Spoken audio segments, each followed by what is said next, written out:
Hello guys, അത് national ഓയിലേക്ക് സ്വാഗതം. ഞങ്ങളുടെ നമ്മളുടേത് ഇനിയുള്ളത് തലശ്ശേരിയിലുള്ളത് കൊട്ടിയൂർ എന്ന സ്ഥലത്താണ്.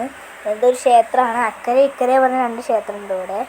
ഞങ്ങൾ ഇവിടെ എത്തുമ്പോൾ ഏകദേശം 4 മണി ആയിരിക്കുന്നു. ഞങ്ങൾ രാവിലെ 11 മണിക്ക് ബസ് കയറിയതാണ്. അത്രയും ബ്ലോക്കായിരുന്നു റോഡിൽ. 5 മണിക്കൂറാണ്. ശരിക്കും 2 മണിക്കൂറേ വേണ്ടുള്ളൂ. പക്ഷെ ഞങ്ങൾ 5 മണിക്കൂർ പെട്ട് ബ്ലോക്കിൽ. ഇത് അക്കരെ ക്ഷേത്രത്തിൽ 2 പാലുണ്ട്. അതിൽ രണ്ടാമത്തെ പാലാണിത്. ഒരു സൈഡിൽ റെഡ് റിബൺ കൊണ്ട് കെട്ടി വെച്ചിട്ടുണ്ട്. അത് അവിടെ ആ സൈഡിൽ എന്തോ പ്രശ്നമുണ്ടെന്ന് തോന്നുന്നു. അതുകൊണ്ടാണ് റെഡ് റിബൺ കൊണ്ട് കെട്ടി വെച്ചിരിക്കുന്നത്. അപ്പോൾ ഞങ്ങളതിൻ്റെ രണ്ട് സൈഡുണ്ട്. അപ്പോൾ ഈ രണ്ടാമത്തെ സൈഡിലൂടെ ഞങ്ങൾ വന്ന് ഇവിടെ നിന്ന് നേരെ ഇറങ്ങിയിട്ട് എൻ്റെ കാലിന്മേൽ എന്തോ കുത്തി. നല്ല വേദനയുണ്ടായിരുന്നു. ഈ വഴി കഴിഞ്ഞിട്ടുണ്ടെങ്കിൽ യാഗഭൂമിയിൽ എത്തും.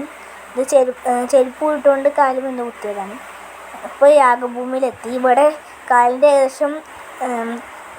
ഏകദേശം മുട്ടിൻ്റെ താഴെ വരെ വെള്ളം ഉണ്ടായിരുന്നു. നല്ല മഴ പെയ്തിരുന്നു.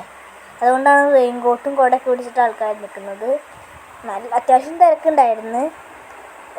ഇവിടെ ചിലപ്പോൾ ഒരടിയല്ല, അപ്പോൾ എൻ്റെ മുട്ടിന് താഴെ ഒരു വെള്ളം ഉണ്ടായിരുന്നു.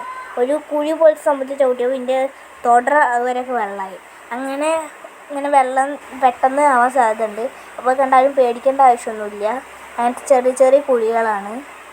ഇവിടെ യാഗഭൂമി നല്ല തിരക്കാണ്. അതിൻ്റെ അപ്പുറത്തേക്ക് പോകുമ്പോൾ പാലൊക്കെ ഉണ്ടായിരുന്നു.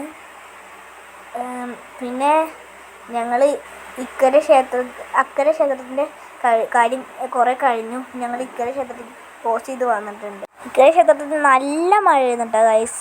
ഇവിടെ നിന്ന് ഞങ്ങൾക്ക് ഓടപ്പൂവിൻ്റെ വീഡിയോ മാത്രമേ എടുക്കാൻ പറ്റുള്ളൂ. കുറേ വാണിജ്യം ഉണ്ടായിരുന്നു ഇവിടെ.